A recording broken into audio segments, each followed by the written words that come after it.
మే నెలలో తులారాశి వారికి, ఉద్యోగస్తులకి, వ్యాపారస్తులకి, కుటుంబ పరంగా, ఆర్థిక పరంగా, విద్యార్థులకి ఎలా ఉంటుందో తెలుసుకుందాము.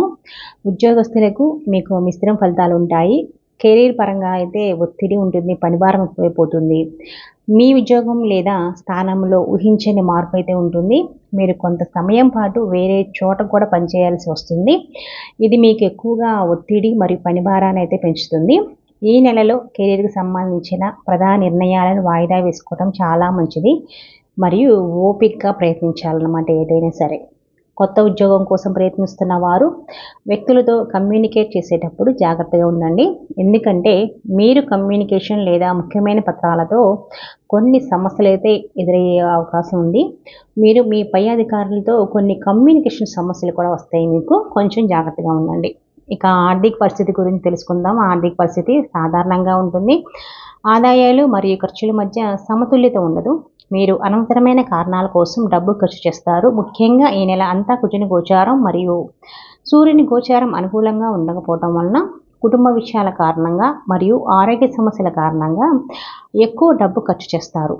అయితే శుక్రుని గోచారం కొంతమేరకు అనుకూలంగా ఉండటం వలన డబ్బు ఖర్చు అయినప్పటికీ కూడా తగినంత ఆదాయం వస్తుంది మీకు.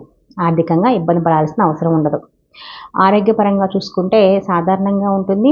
పనిభారం ఎక్కువ అవటం వలన ఒత్తిడి కారణంగా మీరు రక్తం మరియు నాడీ వ్యవస్థకు సంబంధించిన కొన్ని సమస్యలు అయితే వస్తాయి. అంతేకాకుండా ద్వితీయార్థంలో కొంతమందికి కిడ్నీలకు సంబంధించిన లేదా కడుపుకు సంబంధించిన చిన్న చిన్న ఆరోగ్య సమస్యలు కూడా మిమ్మల్ని ఇబ్బంది పెట్టే అవకాశం ఉంటుంది. వీలైనంత వరకు విశ్రాంతి తీసుకోండి. మరి ఎక్కువగా నీరు తాగటం వలన ఈ సమస్యలు అనేవి తగ్గుముఖం పట్టే అవకాశం కూడా ఉంది. కుటుంబ పరంగా చూసుకుంటే మీ జీవిత భాగస్వామి వారి పనుల విజయం సాధిస్తారు మరియు వారిలో కొందరికి కొత్త ఉద్యోగం వస్తుంది. మీ జీవిత భాగస్వామి నుండి మీకు మంచి మద్దతు అయితే ఉంటుంది. కుజుడి దృష్టి 1వ ఇంటిపై ఉండటం వలన కొన్నిసార్లు అసహనానికి గురయ్యే అవకాశం ఎక్కువగా ఉంటుంది. ఈ సమయంలో కుటుంబ సభ్యులతో కానీ బంధువులతో కానీ వివాదాలకు దూరంగా ఉండండి. లేకపోతే మనస్పర్ధలు ఏర్పడే అవకాశం ఎక్కువగా ఉంటుంది. ఇంకా వ్యాపారస్తులకు తమ వ్యాపారంలో విజయం సాధించేందుకు కష్టపడాల్సి ఉంటుంది. మీ వ్యాపార భాగస్వామితో కొంత సమస్య అయితే ఉంటుంది. మరియు మొదటి 2 వారాల్లో అమ్మకాలు ఆకస్మికంగా పడిపోతాయి.